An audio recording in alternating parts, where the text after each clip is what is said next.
Okay, Mitsubishi Expander mga bossing. Ang concern nito ni bossing, pag nalulubak daw, makalampag. Tapos pag niniliko siya, makalampag din siya, no? May tok-tok-tok daw na tunog, no? Ayan. Checkin natin to. Tingnan.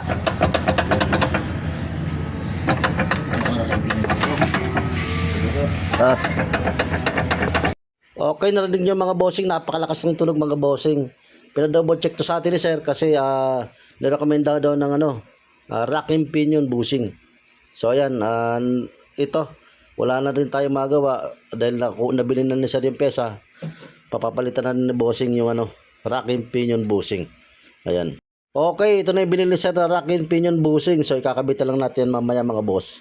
Pero checkin pa rin natin yung rack and pinion pag natanggal. Okay, ito concern ng mga Mitsubishi, no?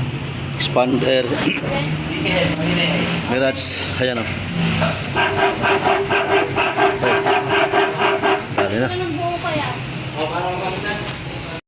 Ayan, ito na mga boss, tinanggalan natin yung kanyang rack boot, oh, kung makikita nyo, no?